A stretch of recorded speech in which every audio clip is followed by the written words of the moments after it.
And good morning, everybody. Thank you so much for joining me. Welcome to Casual Coffee with Ken. I am Ken, and this is the show where I share positive, sometimes inspiring, but always positive, upbeat stories with you that I have found all over the internet.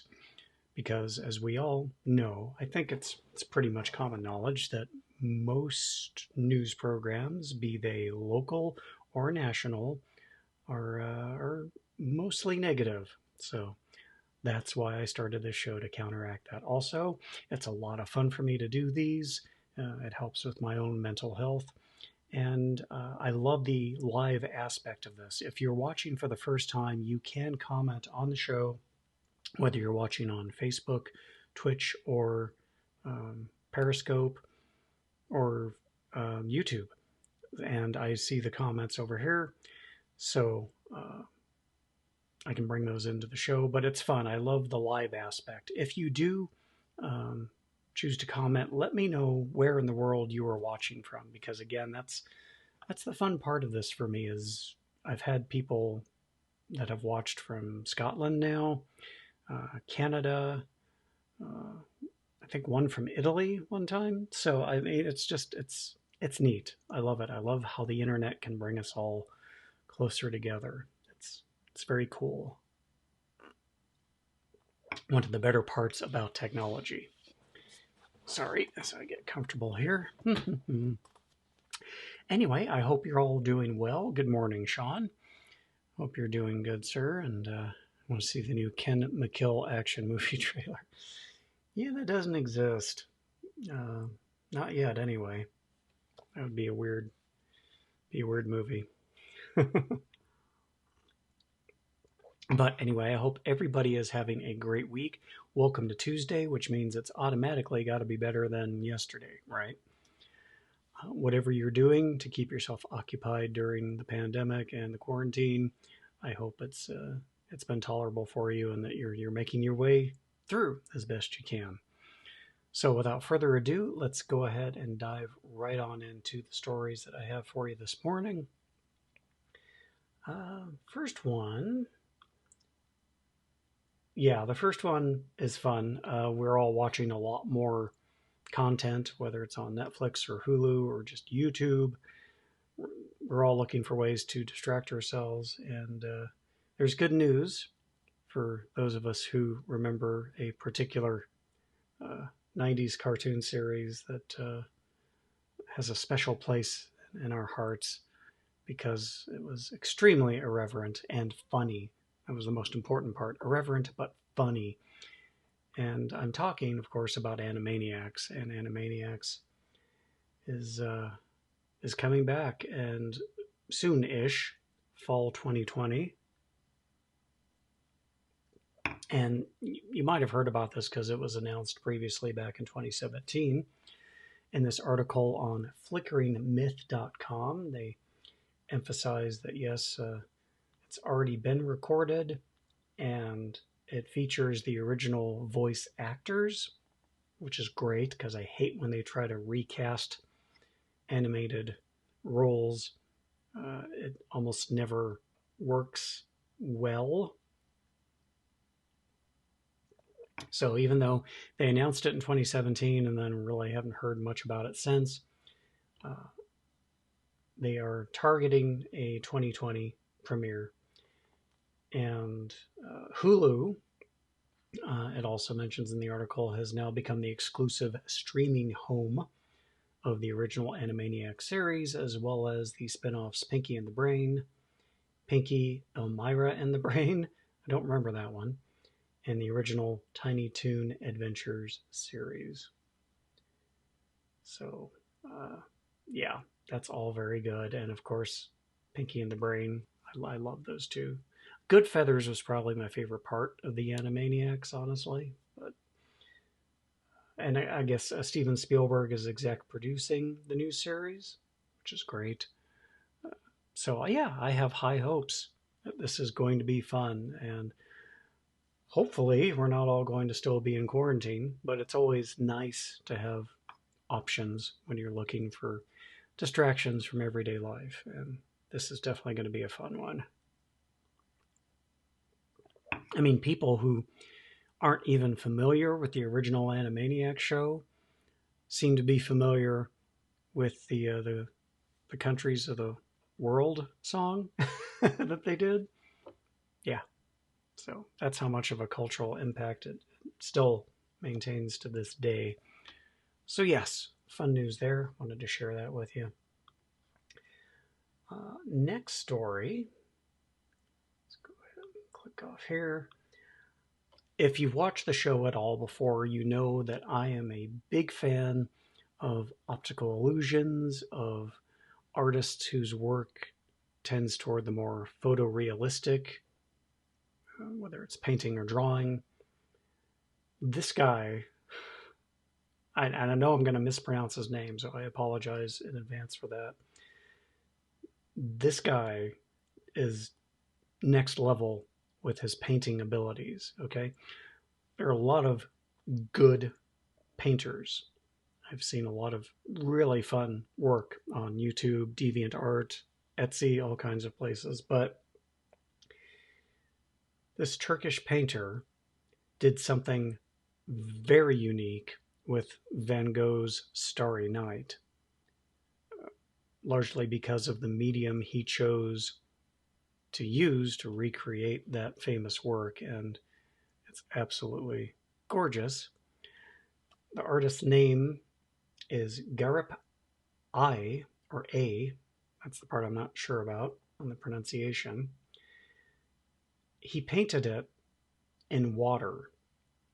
And the name of this technique is called Ebru. So you take a bowl of water, and in this case, he added coloring to it to make the water dark. And then you add pigments in the water and swirl it around. You lay a piece of paper on top of the water, it absorbs the pigment, and then it creates a dyed page. So I'm going to show you just a little bit of the video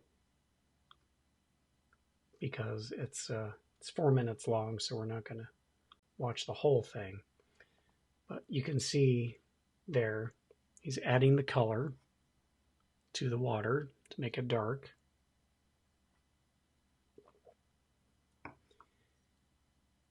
And then he starts adding in various pigments, just kind of pouring it in on the surface of the water.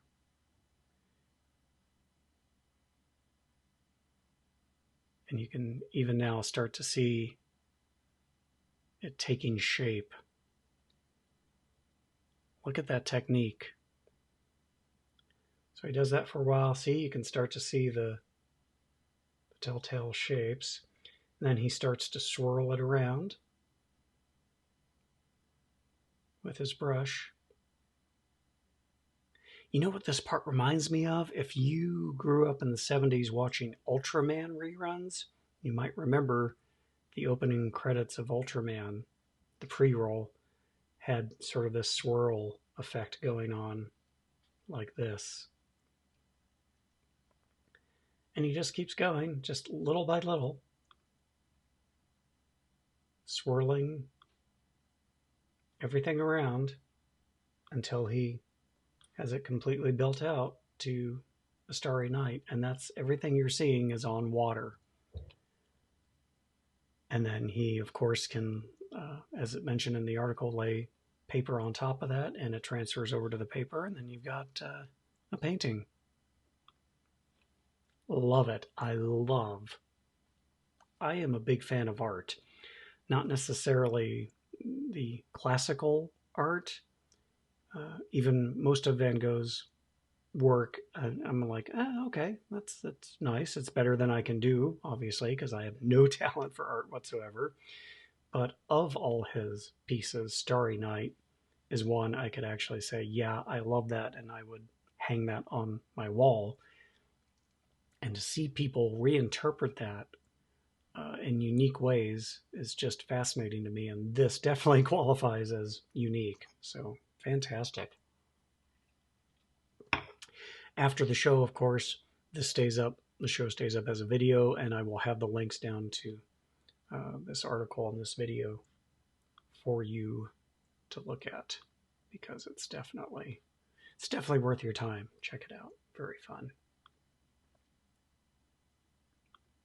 Okay, and this is just a fun little video I saw over on Facebook. Chances are, if you're on social media at all, you might have already seen this, but it's just too cute not to share with you today. I mean, what better way to start your day than with one of these little critters? They're called Bushbabies, and they are the best. Take a look. Look at this guy. Here, let's start it over. Look at him go. Oh my gosh, look at him go. The leaps. And he's so hungry, and he is just having fun, gnawing on his stick, and now the attack. Look at him go. Oh my god, the jumping. And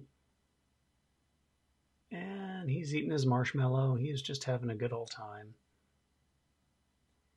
And I want to know where they found that little mug that they put his milk or whatever it was in there.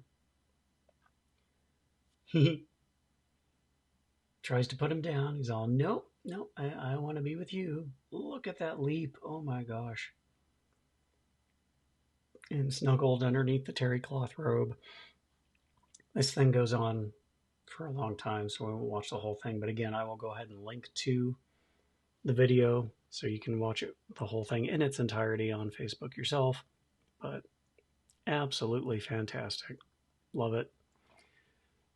How can you be in a bad mood after watching that, right? What better way to start your day than cute animals? And this is definitely a cute animal.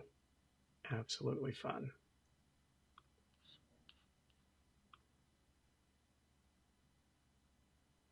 Okay, and now going to get into a little bit more serious news, but still positive. Just not as lighthearted as, fun little animals. And this story definitely qualifies, I think, as the story of the day because of the potential importance it has for people suffering with this particular condition.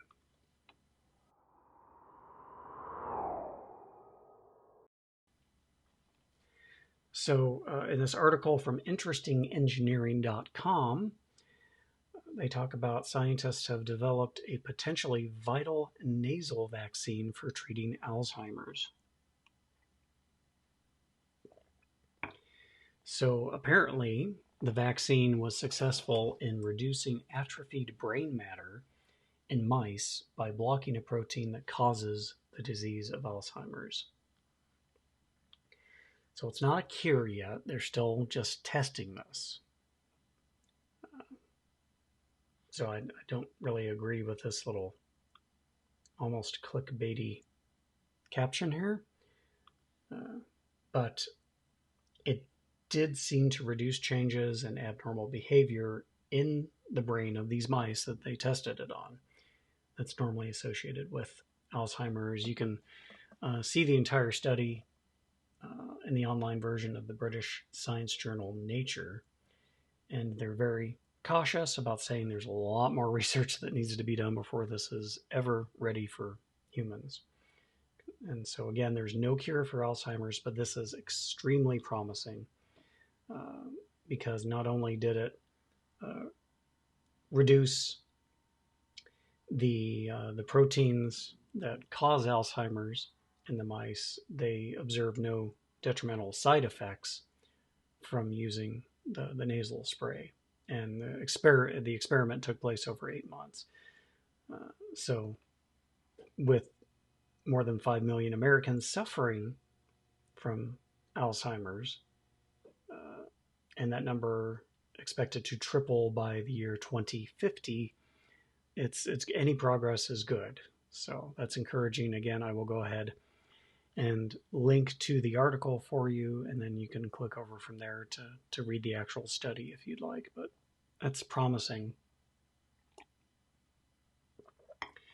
Anyone who's had a relative that has suffered from Alzheimer's knows what a cruel condition it is for everyone involved. So kudos to these scientists who are continuing to research ways to mitigate that. And yeah, that's that is a positive story in my mind. It's exciting that there's progress being made for people who suffer with this. So.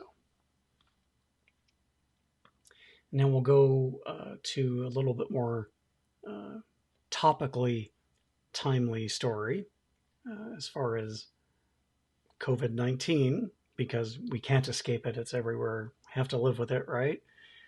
But how we choose to live with it makes a big difference, and especially in the area of rents and mortgages. It's a huge hot button topic right now. Needless to say, if you have to stay home and you're not allowed to go to work, you're not making money. And even if you qualify for unemployment, even if it happens to be the maximum amount of unemployment in your state, chances are it's not nearly enough and it's not going to cover a whole lot. So anyone who steps up to help alleviate some of the stress that comes with being in that situation, hero is overused, and I don't know that they're a hero, because to me it's just doing the right thing anyway. But again, I want to give credit to anyone who does step up in the time of need, like this landlord did. So yeah, I wanted to share this with you, because this landlord has told all of his tenants across all 12 of his properties that they do not have to worry about their rent for April, May, and June. April, May, and June, no rent, don't worry about it. 12 properties. This guy's name is David Plasek, and this was reported originally over on Vice.com. And he just told them, yep, I'm going to cancel your rent. And the only thing he asked in return is that they pay it forward by spending money to support local businesses that are also in dire need of assistance. They estimate that he will lose about $50,000 in total by doing this. And he acknowledged how fortunate he was, and that some landlords might not obviously be in a position to do that. And he's just excited to be able to do something for his tenants, and he's very happy about the response and how people are just reaching out all over the place, tenants and landlords trying to figure out ways to go, to navigate their way through this. The thing to note here that makes this even more exceptional is that he's not asking them to pay it back. And that's important, because when you really think about what's going on, if someone doesn't have the ability to pay their rent 1 month because they're not working, because they've been told not to go to work, or they've been furloughed, they don't have the money to pay it now, really with no new money coming in, they're not going to be able to pay it 3 months from now.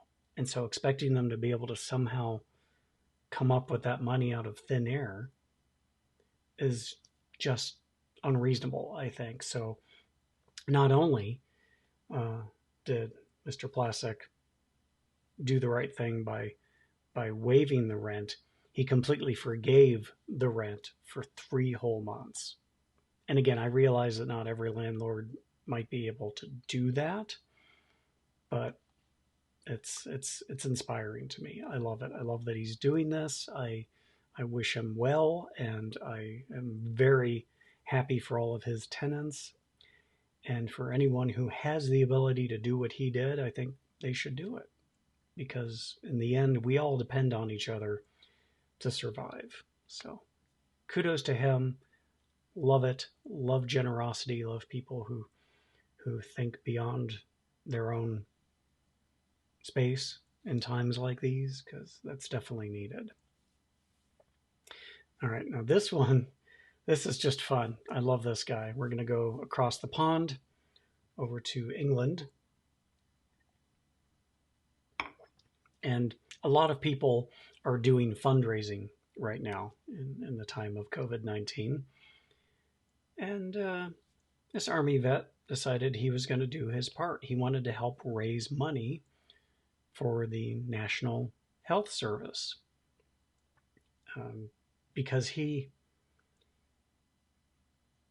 there's a program over there called NHS Charities Together, and he wanted to raise money to contribute to that charity because he is very appreciative of the healthcare he has received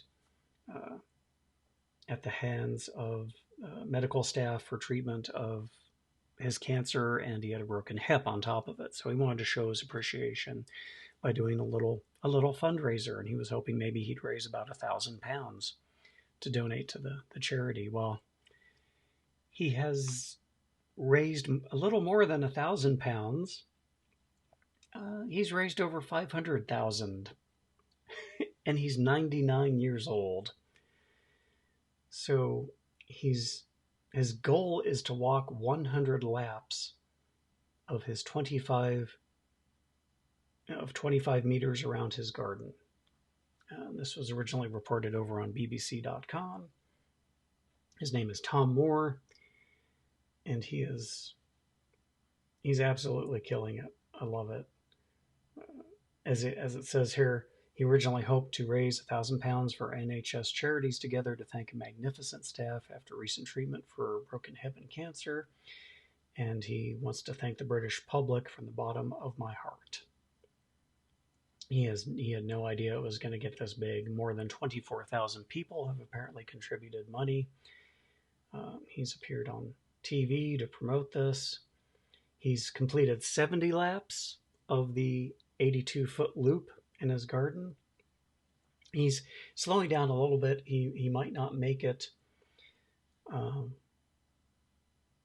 He might not make it by his initial target of his 100th birthday on April 30th. He's going to try it, but still, he's gonna. It doesn't matter if he makes it by his 100th birthday or not. The fact that he's doing it is amazing. Kudos to him. It's just inspiring. This guy is he just wanted to do something small. And look what it turned into, over 500,000 pounds. His daughter, Hannah, was reported as saying that when she told her dad how much had been raised, quote, there was stunned silence. And he just needs to rest, so he doesn't overdo it, but fantastic. And so this goes back to something I've said on the show just about every day that I've done the show. You can have an idea that you might think is small, right? Just a small idea might help a couple of people. But something might happen, and it might blow up and end up having an impact far greater than anything you anticipated. So if you have an idea to do something that you think might help people, no matter how small it is, no matter how weird or out there or seemingly unfeasible it might be, try it. Just try it. What's the worst that could happen? It might not work. You're not any worse off really for having tried it. But if it does work, you could have an impact on someone's life that maybe it might be a person or people, might be tens of people, might be dozens of people, maybe hundreds, that you will never meet face to face, but you will have had a positive impact on their lives. And that's worth so much. So don't let that little nagging voice in your head talk you out of it. Try it, because you might help somebody, and that's a good thing. It goes back to kindness, because kindness is important. And wow, oh my gosh, it's already 9:56. Okay, this has nothing to do with COVID-19.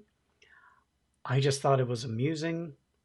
I didn't know that this was a large problem in hotels, but apparently it's a big enough problem that one hotel in Germany decided to employ a rather interesting solution to people running up and down hallways in the hotel. And you know, I found this over on Twitter. Might not even be true, but I loved the whole idea of it and the concept of the story enough that even if it's not true, it's funny to me, and I could totally see myself doing something like this. The story goes that a hotel in Germany uses 3D carpet to prevent guests from running in the passage. And yeah, if you look at that picture, I could kind of see why and how that might slow somebody down if their inclination was to run, because that does not look safe to run in. And again, I'm a sucker for optical illusions, so I completely love this. This is just too much fun. Anyway, kind of a silly way to end the show, but you know, life is short. Enjoy some silly things once in a while. And that will take us to the end of the show for today. Do me a favor. If you had fun today, if you like the concept of a live interactive show that just exists to put a smile on your face before you go out and start your morning, after the live broadcast, which you're watching, ends, this does stay up as a video. Share the link with your friends on social media, whether it's Facebook or Twitter or YouTube. Share it out and just let people know that there is an option. If you're tired of the negativity of your local news and the network news stations, you know, hang out with me for half an hour, and I will do everything I can to make you smile and to help you start your day off on a positive note. I appreciate it. And if you want to help support the show directly, that's always an option. You can find me over on Patreon at Casual Coffee. And I do have some rewards set up there for people who choose to contribute in that manner, to support the show that way. And again, thank you for those of you who are doing it. I have one patron, which is awesome. It's very cool. So anyway, I appreciate you. I will see you right back here tomorrow at 9:30 a.m. Pacific time. And until then, my name is Ken McKim. You take care, and remember, when you can choose to be anything in this life, choose to be kind, because now more than ever, kindness matters. All right. Take care, everybody. Thank you, and I'll talk to you tomorrow.